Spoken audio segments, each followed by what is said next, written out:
بسم اللہ الرحمن الرحیم۔ جدید مسائل کے ناظرین کی خدمت میں السلام علیکم ورحمۃ اللہ وبرکاتہ۔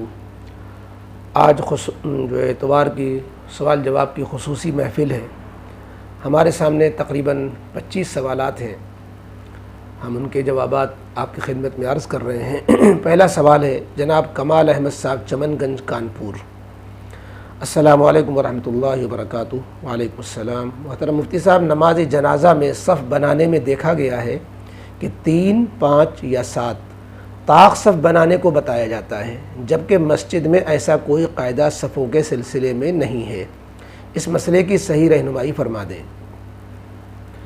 جی ہاں، نماز جنازہ میں صفوں کے طاق عدد کی رعایت کرنے کو مستحب لکھا ہے، اور مسجد میں اس کی رعایت نہیں کی جاتی کہ طاق عدد ہی ہو۔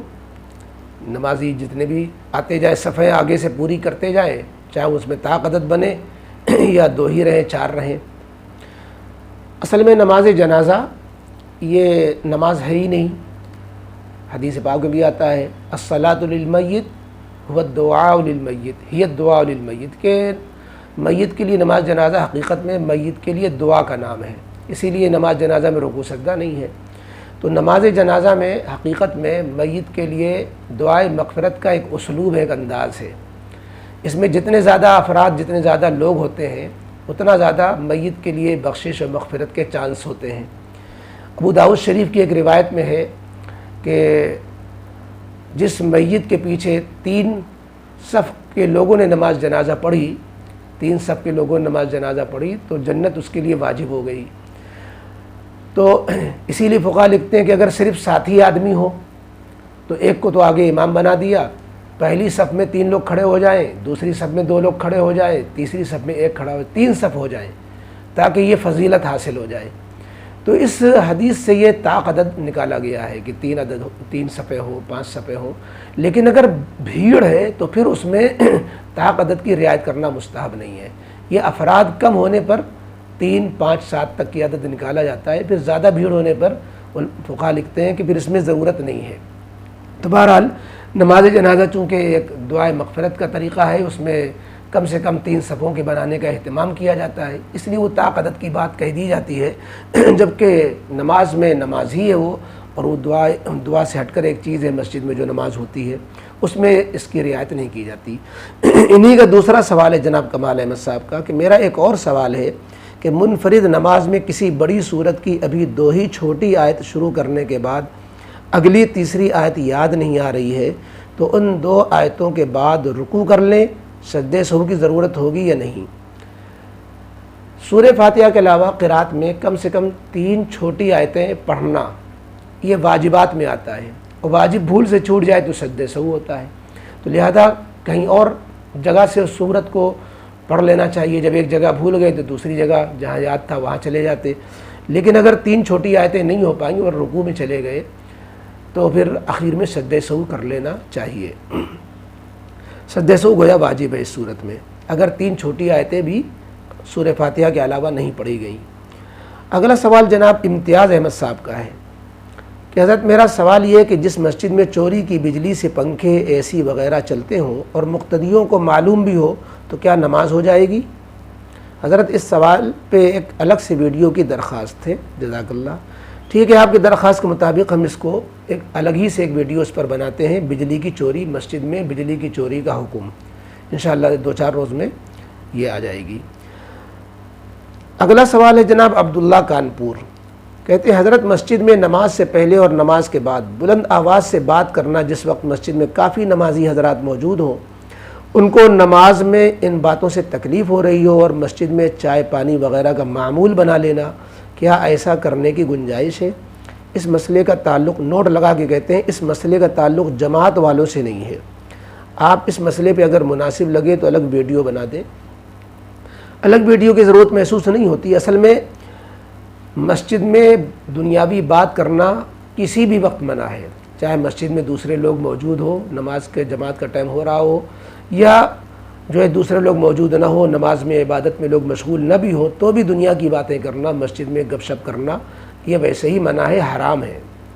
اور جس وقت کے لوگ نماز میں عبادت میں مشغول ہوں، پھر اس وقت باتیں کرنا کریلا اور نیم چڑھا، یعنی دو دو گناہ ہو جائیں گے، ایک تو مسجد میں بات کرنے کا، دوسری لوگوں کی نمازوں میں عبادت میں خلل ڈالنے کا۔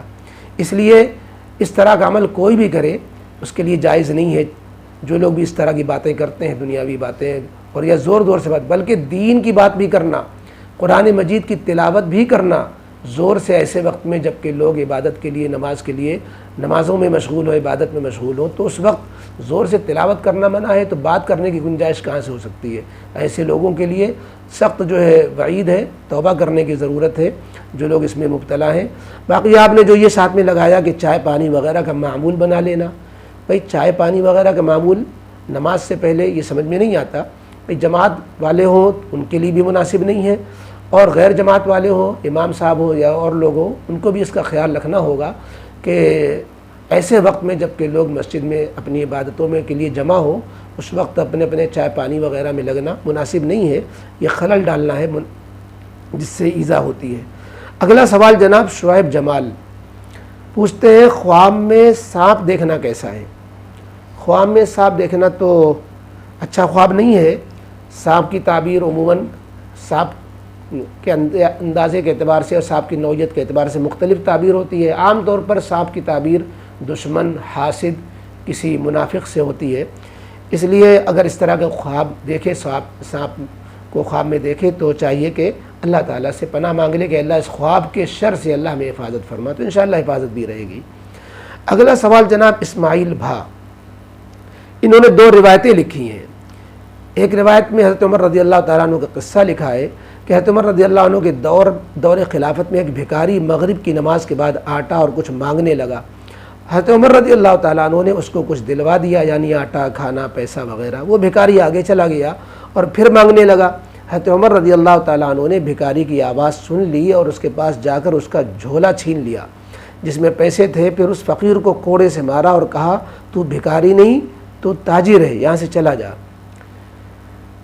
اور دوسری روایت انہوں نے پوچھی کہ نبی کریم صلی اللہ علیہ وسلم نے ارشاد فرمایا، جو شخص جمعہ کے دن ناخن تراشے اللہ اس کو دوسرے جمعہ تک بلاؤں سے محفوظ رکھے گا۔ کیا یہ روایتیں صحیح ہیں؟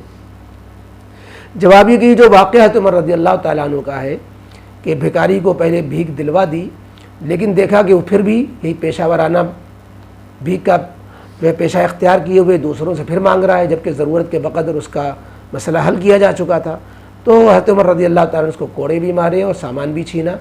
یہ واقعہ حضرت عمر رضی اللہ تعالیٰ عنہ کے واقعات میں لکھا ہوا ہے، اور چونکہ بغیر ضرورت کے سوال کرنا خود نبی کریم علیہ السلام نے منع کیا ہے کہ جس کے پاس ایک دن کے بھی کھانے کا نظم ہے اس کو چاہیے کہ ابھی سوال نہ کرے، جب یہ بھی نہ رہے تب سوال کرے۔ اب اس شخص نے چونکہ یہ بھیک کو پیشہ بنایا تھا، حضرت عمر رضی اللہ تعالیٰ عنہ نے اس کو روک لگائی۔ آج مسلمانوں میں دیکھیے بھیک کتنی عام ہو گئی ہے، شاید اور قوموں میں اتنا عام نہ ہو بھکاری کا پیشہ جتنا مسلم قوم میں ہے۔ حضرت عمر رضی اللہ تعالیٰ عنہ والا فارمولہ اگر چلایا جائے کہ بلا ضرورت بھیک مانگنے پر پابندی اور ایسے شخص کو سزا، تو اس پر قدغن لگ سکتا ہے۔ تو یہ حضرت عمر فاروق رضی اللہ تعالیٰ عنہ کا واقعہ صحیح ہے۔ اور یہ جو اگلی حدیث ہے ناخن تراشنے سے متعلق، تو جمعہ کے دن ناخن کاٹنا تو مستحب لکھا ہے، لیکن اس کی فضیلت میں جو حدیث ہے یہ حدیث صحیح احادیث میں نہیں ملتی، اس کو ضعیف قرار دیا گیا ہے، اور بعض لوگوں نے تو موضوع تک لکھا ہے۔ لہذا حدیث کو صحیح سمجھ کر کے تو نہیں، بس یہ کہ جمعہ کے دن ناخن کاٹنا مستحب لکھا گیا ہے تو جمعہ کو ناخن کاٹنا چاہیے، لیکن اس حدیث کو صحیح نہیں سمجھنا چاہیے۔ باقی حدیث کی تحقیق کی ضرورت ہے۔ یہ حدیث معلوم کی تو معلوم ہوا کہ یہ حدیث ضعیف نہیں ہے، صحیح نہیں ہے، ضعیف ہے۔ اگلا سوال جناب محمد سفیان صاحب کہتے ہیں، السلام علیکم۔ وعلیکم السلام۔ حدیث میں آتا ہے کہ سب سے اچھا شخص یا عمل وہ ہے جو علم سیکھے اور دوسروں کو سکھائے، تو اس علم میں صرف دینی علم مراد ہے یا دنیا کا بھی؟ دینی علم تو مراد ہے ہی، لیکن وہ ہر علم نافع جس کو صحیح نیت کے ساتھ حاصل کیا جائے وہ بھی اس فضیلت میں داخل ہے۔ اور جو پیشہ ورانہ علوم ہوتے ہیں جس کو صرف دنیا کی معاش کے لیے ہی کمایا جاتا ہے، اس میں نیت بھی جو ہے صرف معاش کی ہوتی ہے، تو وہ تو فن ہے، ہنر ہے، پیشہ ہے، اس میں پھر علم کے حاصل کرنے کی جو فضیلت ہے اس کو شامل نہیں ہوگی۔ تو اصل تو العلماء ورثۃ الانبیاء کہ انبیاء کے جو علوم ہوتے ہیں وہ علوم دینیہ ہوتے ہیں، علم وحی ہوتے ہیں، وہی اصل ان کی فضیلت ہے۔ باقی دوسرے علوم تابع ہو کر کے بشرطے کہ نیت بھی صحیح ہو اور وہ علم بھی مفید و جائز ہو تو وہ بھی اس فضیلت میں ضمناً شامل ہوتا ہے۔ اصل کے اعتبار سے تو وہ علم میں نہیں آتا ہے، فن اور ہنر میں آتا ہے، اگر اس کا مقصد ہی دنیا کمانا ہو تو پھر اس فضیلت میں شامل بھی نہیں ہوگا۔ اگلا سوال جناب اظہر ارشاد صاحب کہتے ہیں مفتی صاحب سود کے بارے میں پوچھنا تھا کہ ہمارے ملک میں اس کے لینے کا کیا حکم ہے؟ ہمارے یہاں ایک مولوی صاحب آتے ہیں، وہ کہتے ہیں کہ سود لینا ہندوستان میں جائز ہے، اگر نہیں لیں گے تو غیروں کا فائدہ ہوگا، اور انہوں نے کئی عالموں سے میری بات بھی کروائی، نیز یہ بھی کہا کہ علماء دیوبند علماء بریلوی کا فتویٰ یہی ہے، مفتی صاحب راہ راست کی طرف رہنمائی فرما دیں۔ یہ آپ کا جواب تھوڑا سا تفصیل طلب ہے، انشاءاللہ میں اس پر ایک مستقل ویڈیو الگ سے ریکارڈ کرا دیتے ہیں تاکہ بات پوری طرح واضح ہو جائے، انشاءاللہ 2-4 روز میں یہ ویڈیو آ جائے گی۔ اگلا سوال جناب شعیب شمسی صاحب، السلام علیکم۔ وعلیکم السلام ورحمۃ اللہ۔ میرا ایک بہت ضروری سوال ہے، آج کل ماحول کے دیکھتے ہوئے کافی گھر میں لوگ چوری کی لائٹ سے اے سی ایئر کنڈیشن چلاتے ہیں، ایک بہت قریبی ہے، اس سے بولا کہ آپ یہ چوری کی بجلی سے چلا رہے ہیں، یہ غلط ہے، تو انہوں نے جواب دیا کہ ہم تو 200-300 مہینہ دے دیتے ہیں، جو دے رہا ہے بجلی وہ چوری کر رہا ہے، اس سے ہم کو کیا، اور ہم صرف رات کو اے سی چلاتے ہیں، اس لائٹ سے کیا یہ مناسب ہے؟ اور مزے کی بات تو یہ ہے کہ وہ جناب کافی جماعت کے لائن سے لگے ہوئے ہیں، ساری داڑھی بھی ہے، اور ماشاءاللہ کافی دینی مجلس میں بھی جاتے رہتے ہیں۔ جب ایسے لوگ یہ سب کرتے ہیں تو ایک لائن من میں آتی ہے کہ کہیں نہ کہیں ظلم اس لیے بھی بڑھ رہا ہے کہ ظالم پھل پھول رہا ہے۔ ماشاءاللہ باحیثیت ہیں، 4 اے سی چلانے کی حیثیت رکھتے ہیں میٹر کی لائٹ سے۔ ایک سوال بجلی کی چوری سے متعلق اوپر آیا ہے، ہم نے اس میں کہا ہے کہ ہم اس پر مستقل ایک ویڈیو لا رہے ہیں، تو انشاءاللہ آپ کے اس سوال کے جواب کو بھی ہم اسی ویڈیو میں شامل کر لیتے ہیں، 2-4 روز انتظار کریں، انشاءاللہ تفصیلی جواب دیتے ہیں۔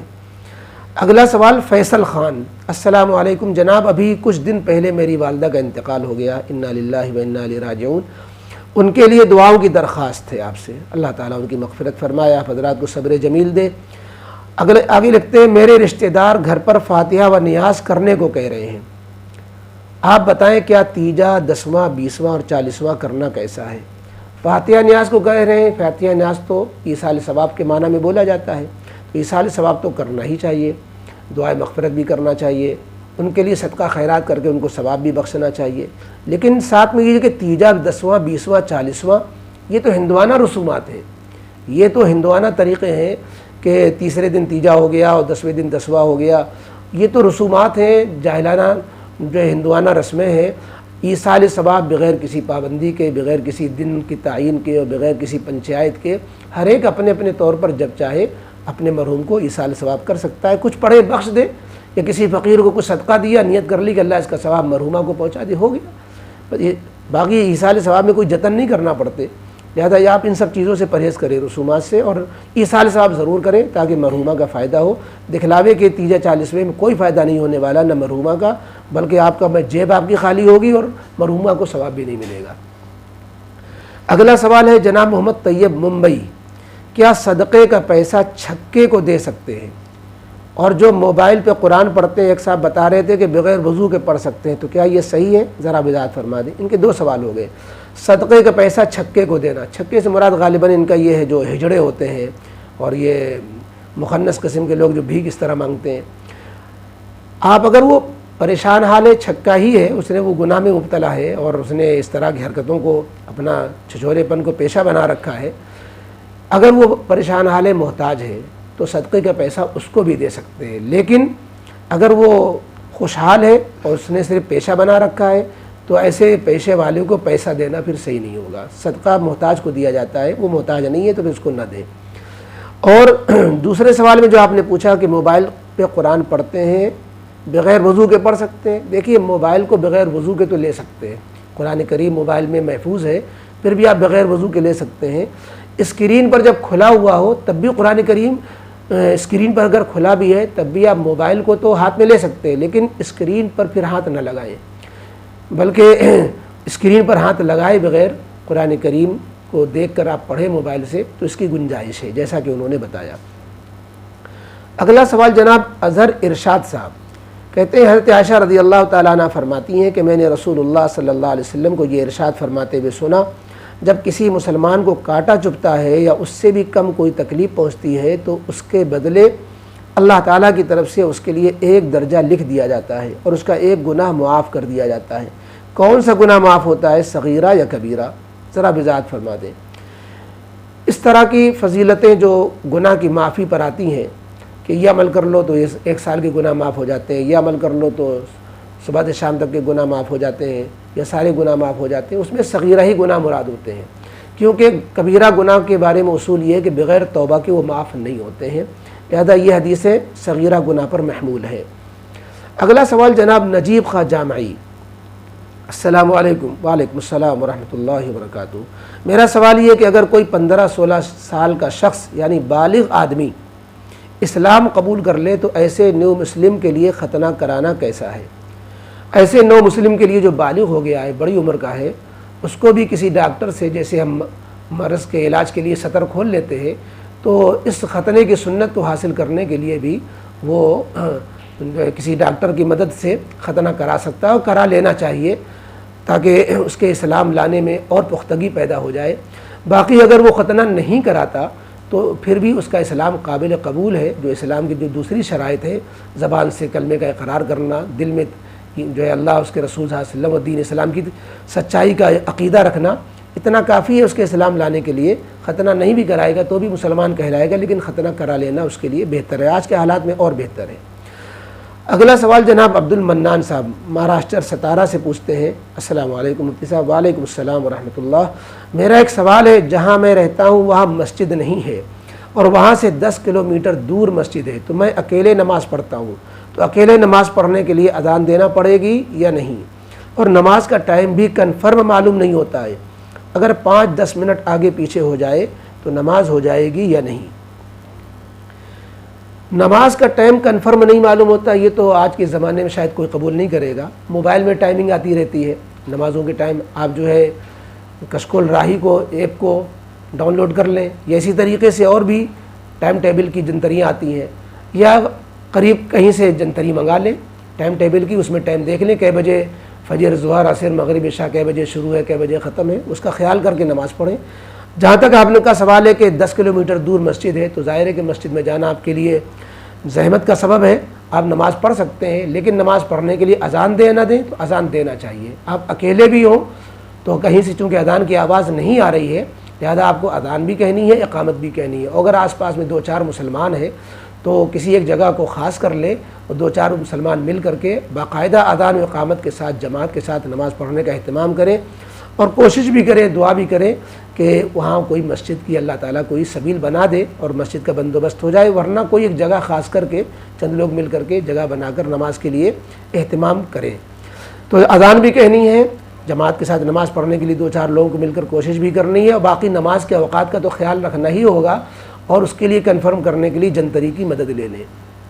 اگلا سوال جناب سید سعد مسعود کہتے ہیں، حضرت زوال کا وقت کتنی دیر تک رہتا ہے؟ ایک مفتی صاحب سے پوچھا تو انہوں نے کہا 10-15 منٹ، ایک مفتی صاحب نے بتایا ہے 50 منٹ تک رہتا ہے، مہربانی کر کے بتا دیں۔ اس سلسلے میں ایک ویڈیو بھی جدید مسائل میں ہے، اس کا لنک دے دیا جائے گا، ڈسکرپشن میں جو ہے اس کا لنک بھیج دیا جائے گا، اس کو دیکھ لیں۔ خلاصہ یہ ہے کہ زوال کا وقت نہ 10-15 منٹ ہوتا ہے نہ 50 منٹ ہوتا ہے، بلکہ صحیح بات یہ ہے کہ زوال نام ہے سورج جو اپنی رفتار سے چل رہا ہوتا ہے، تو بالکل جب بیچوں بیچ نصف النہار جسے کہتے ہیں اس پر آتا ہے اور پھر ڈھلوان پہ آ جاتا ہے اور ڈھلنے لگتا ہے، تو ایسی صورت میں اسی بس ایک لمحہ جو ہے وہ 1 منٹ سے بھی کم اس کا وقفہ ہوتا ہے، اسی کو زوال کہہ دیتے ہیں۔ اسی لیے آپ نے جنتری میں دیکھا ہوگا کہ ہر ٹائم کا جو ہے ابتدا اور انتہا لکھی ہوئی ہے، فجر کی ابتدا فجر کی انتہا، ظہر کی ابتدا ظہر کی انتہا، لیکن زوال کا وقت جب لکھتے ہیں تو اس میں یہ نہیں لکھتے زوال کی ابتدا زوال کی انتہا، کیونکہ زوال اتنی دیر رہتا ہی نہیں کہ اس کی ابتدا انتہا کو لگایا جائے، بس احتیاطاً ہی کرتے ہیں کہ جتنا زوال کا ٹائم جو لکھا ہوا اس سے 2 منٹ پہلے 2 منٹ بعد، چونکہ زوال آدھا ہی 1 منٹ کا رہتا ہے، مسلسل سورج جو چل رہا ہے، تو جب دن میں بیچوں بیچ ہو کر کے ڈھال پہ آیا بس وہی زوال ہو گیا، اس لیے اس میں کوئی وقفہ نہیں ہوتا ہے، کوئی دیر نہیں ہوتی ہے کہ اتنی دیر تک زوال رہتا ہو، اس لیے زوال کے ٹائم کے بارے میں یہ خیال غلط ہے. آپ زیادہ زیادہ احتیاط کے لیے 5 منٹ کہہ سکتے ہیں، 2 منٹ پہلے 2 منٹ بعد، جو ٹائم زوال کا لکھا ہوا ہے بس اتنا وقت زوال کا ہے، باقی اس سے پہلے اور بعد میں نماز وغیرہ پڑھ سکتے ہیں. اگلا سوال، یہ بات جو میں عرض کر رہا ہوں یہ بات حضرت تھانوی رحمۃ اللہ علیہ نے بھی لکھی ہے اور حضرت مفتی تقی عثمانی صاحب کی فتاوی عثمانی میں بھی ہے کہ زوال کا ٹائم جو ہے کوئی دیر تک نہیں رہتا. اگلا سوال ہے جناب امیر الدین قاسمی. مفتی صاحب، ٹوائلٹ کی ٹنکی کے اوپر مسجد بنی ہوتی ہے تو کیا نماز میں کوئی کراہت ہوگی؟ نہیں، کوئی کراہت کی بات نہیں ہے. ٹنکی تو ویسے ہی ڈھکی ہوئی ہوتی ہے اور بند ہوتی ہے، اور پھر اس کے اوپر سلیب ہوگی، اس کے اوپر مسجد ہوگی، تو ایسی صورت میں کراہت کا کوئی مسئلہ نہیں آتا. ہاں یہ ضرور ہے کہ بناتے وقت اس کا خیال رہے کہ ہم ٹینک ایسے مسجد کی جگہ میں ہی نہ بنائیں، تو اور اچھی بات ہے. اگلا سوال ہے محمد عدنان. السلام علیکم. وعلیکم السلام. کہتے ہیں کوئی حافظ شخص چلتے پھرتے قرآن پڑھتا ہے تو سجدہ تلاوت آتا ہے لیکن وہ سجدہ کرنا بھول جاتا ہے. ایسے اس نے 3-4 قرآن پڑھ لیے ہوں اور سجدہ نہیں کیے تو وہ سجدے ادا کیسے کرے، اور اگر نہ کرے تو کیا گنہگار ہوگا یا نہیں ہوگا؟ قرآن کریم میں سجدہ تلاوت والی آیات کو پڑھنے یا سننے پر سجدہ واجب ہو جاتا ہے، اور ظاہر ہے کہ واجب کو چھوڑنا جائز نہیں ہے اور واجب چھوڑنے پر گناہ بھی ہوگا. ایک قرآن مکمل کر لینے کے بعد اکٹھا 14 سجدے کر لیے، بس سجدہ کرنے میں جاتے ہوئے اللہ اکبر کہتے ہوئے جائے سجدے میں، اور اللہ اکبر کہتے ہوئے 3 تسبیح پڑھ کر کے اللہ اکبر کہتے ہوئے اٹھ جائیں. اس طرح 14 سجدے کر لیں، اور جتنے قرآن کریم پڑھیں اسی حساب سے 14 سجدے ان قرآن کریم کے کرتے جائیں. تو اس طرح جو ہے اس کی ادائیگی بعد میں بھی کی جا سکتی ہے، کوئی اس کا وقت متعین نہیں ہوتا، چاہے جب یاد آئے، لیکن کرنا ضروری ہے، چھوڑیں گے تو گنہگار ہوں گے. اگلا سوال محسن شفیع صاحب پوچھتے ہیں، مسجد کے مؤذن اور متولی کے علاوہ کون اذان دے سکتا ہے اور اقامت کر سکتا ہے جبکہ وہاں مؤذن موجود ہو؟ اذان اور اقامت یہ مؤذن کا حق ہے. مؤذن کی اجازت سے دوسرا شخص بھی اذان بھی کہہ سکتا ہے، اقامت بھی کہہ سکتا ہے. متولی صاحب کو بھی چاہیے کہ مؤذن کی اجازت کے بغیر وہ بھی اذان نہ دیں. مؤذن کا یہ حق ہوتا ہے، لہذا مؤذن کی اجازت سے متولی صاحب بھی اذان دے سکتے ہیں. یہ جس کو مؤذن کہے وہ اذان و اقامت کہہ سکتا ہے. اگلا سوال جناب توصیف بھا سورت گجرات. السلام علیکم. امید کرتا ہوں آپ حضرات ٹھیک ہوں گے. کیا یہ صحیح ہے جو فوٹو آپ کو بھیجا ہے؟ انہوں نے قل یا الکافرون کی فضیلت پر مشتمل ایک فوٹو بھیجا ہے. قل یا الکافرون کی بہت سی فضیلتیں ہیں، صحیح حدیث میں بھی آئی ہیں، لیکن آپ نے جو فضیلت بھیجی ہے یہ مجھے کسی صحیح حدیث میں نہیں ملی. دوسرا سوال، اگر موٹا موزہ پہنے ہو اور وضو کے وقت صرف موزے پر ہاتھ پھیر لینے سے وضو مکمل ہو جائے گا، پورا دن کسی گندگی والی جگہ میں جانا نہیں ہوتا ہے اور آفس میں چپل پہنے رکھتے ہیں موزے کے ساتھ، اگر وضو نہیں ہوتا ہو تو آج تک ایسے وضو کیا ہو اور نماز ادا کی ہو تو اب کیا کیا جائے؟ اگر موٹا موزہ ایسا ہے کہ چمڑے کے موزے کی طرح وہ کام کرتا ہے، موٹا بھی ہے، مثلا ربڑ کا ہے یا ریگزین وغیرہ کا ہے، اور اس میں پانی اندر نہیں پہنچتا، چھلکتا نہیں ہے، اور مضبوط بھی ہے کہ اس میں اچھا خاصا چلا جا سکتا ہے جیسے چمڑے کے موزے میں چلا جاتا ہے، تو ایسی صورت میں اس پہ موزہ، ایسے موزے پہ مسح ہی درست ہے. البتہ جو ہے لائلون کے یا جو ہے بہت باریک جو موزے ہوتے ہیں ان میں مسح درست نہیں ہوتا. ایسے موزوں پر اگر مسح کیا ہے تو وضو نہیں ہوا، تو ایسی نمازوں کا اعادہ اور دہرانا ہوگا. باقی جس طرح کے موزے آپ ذکر کر رہے ہیں بظاہر ایسا معلوم ہوتا ہے کہ وہ موزے ایسے ہیں جو چمڑے کے موزے کی طرح ہیں، ان میں جو ہے مسح درست ہوگا. تیسرا سوال انہی کا ہے، اگر دیگر غیر مسلم کے انتقال کی خبر پر ان کے گھر والوں کو RIP ریسٹ ان پیس لکھنا کیسا ہے؟ ریسٹ ان پیس لکھنا، اگر اس کا یہ معنی ہے کہ اللہ ان کو امن و شانتی عطا فرمائے، ان کی مغفرت فرمائے، تو ظاہر ہے کہ دعائے مغفرت تو کسی غیر مسلمان کے لیے مسلمان کی زبان سے جائز نہیں ہے. آپ تعزیت کے لیے تسلی کے کلمات تو کہہ سکتے ہیں کہ بڑے نیک اچھے آدمی تھے، آپ کو بڑا صدمہ ہوا، ہمیں بھی بڑا غم ہے، اس طرح کے کلمات پر اکتفا کریں. ایسی چیز جس کا آخرت سے تعلق ہو، مثلا دعائے مغفرت، آخرت میں امن و سلامتی، وہ کہنا کسی کافر کے لیے جائز نہیں ہے. اور کہیں کہنا ہی پڑ جائے جیسا کہ آپ نے لکھا، جب کبھی کسی غیر مسلم سے اپنا ویوہار کافی کلوز اچھا ہوتا ہے اور کہنا پڑ جائے تو آپ اس میں توریہ سے کام لے لیں. توریہ کے معنی یہ ہے کہ عذاب کی تخفیف کی نیت کر لیں، کیونکہ کافر عذاب سے محفوظ نہیں رہ سکتا اگر دنیا سے کفر کے ساتھ دنیا سے گیا ہے. تو ریسٹ ان پیس کے معنی یہ کہ انہیں عذاب میں کچھ امن ہو جائے، کچھ تخفیف ہو جائے، ہلکا عذاب ہو، تو یہ نیت کرتے ہوئے کہہ لیں. تو یہ بدرجہ مجبوری کی بات آپ کو بتائی، ورنہ کسی طرح کے بھی امن و دعا مغفرت وغیرہ والے الفاظ کسی کافر کے لیے نہیں بولے جا سکتے۔ حفظ الرحمان جاجمو کانپور، السلام علیکم۔ وعلیکم السلام۔ انہوں نے ایک فتویٰ بھیجا ہے کہ کسی کو اگر جو ہے فالج گر گئی ہو تو اس کو کبوتر کا خون جو ملتے ہیں یہ منع ہے، لیکن مجبوری میں ملنے کی جب کوئی اور دوا فائدہ نہ کر رہی تو اجازت ہے۔ کہتے ہیں حضرت اس اشکال کو دور فرما دیں، اس میں تضاد معلوم ہوتا ہے کہ ایک طرف منع کیا گیا ہے، اور ہماری ایک ویڈیو اس پر آئی ہوئی ہے جس میں کبوتر سے علاج میں یہ کہا گیا ہے کہ کبوتر کے پاخانے کے مقام کو، جس کو کینسر ہو گیا ہے، اس کے توندی پہ رکھیں۔ کبوتر جو ہے جب تک اس توندی پہ رکھنے سے کبوتر جس کو کینسر والے مریض کے رکھے جائیں گے تو کبوتر پھڑپھڑا کے مر جائے گا۔ جب تک کبوتر مرتے جائیں اس وقت تک جو ہے یہ مریض پہ کرتے جائیں۔ جب جو ہے کبوتر نہیں مریں گے تو سمجھیے کہ مریض کو شفا ہونے لگ گئی۔ تو غالباً ان کو یہ اشکال ہو رہا ہوگا کہ ایک طرف تو فتوے میں یہ لکھا ہوا ہے کہ کبوتر کے خون کو مریض پہ ملنا منع ہے۔ اصل بات یہ ہے کہ خون نجس چیز ہے، اور نجس چیز سے علاج کرنا بغیر مجبوری کے جائز نہیں ہے۔ کبوتر کو، زندہ کبوتر کو مریض کے ناپ پر رکھنا یہ نجس چیز کو استعمال کرنے میں نہیں آتا، اور خون سے علاج کرنا، خون ملنا، یہ نجس چیز کو استعمال میں آتا ہے۔ تو ہماری بات میں اور خون کو، نجس چیز کو ملنے کو منع کرنے میں دونوں میں کوئی تضاد نہیں ہوا۔ باقی مجبوری میں خون کے ملنے کی اجازت بھی فتوے میں، آپ کے فتوے میں جو آپ نے بھیجا اس میں موجود ہی ہے کہ مجبوری میں ملا بھی جا سکتا ہے اگر کوئی اور طریقہ علاج مؤثر نہ ہو۔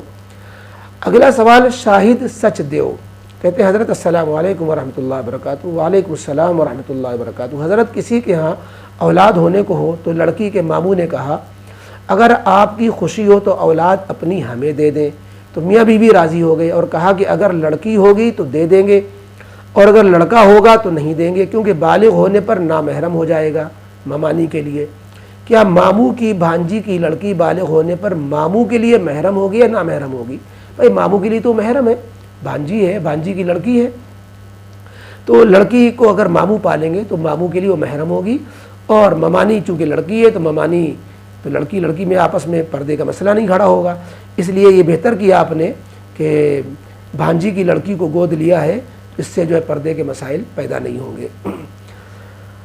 آگے سوال ہے جناب ساجد ابن سید رسول بیجاپر کرناٹکا، کہتے ہیں مجھے الرجی ہے، آٹا اگر اس کے ذرات ناک میں یا آنکھ میں چلے جائیں تو چھینک آتی ہے اور آنکھ لال ہو کر آنکھ میں پانی آتا ہے، کیا یہ پانی نجس ہے؟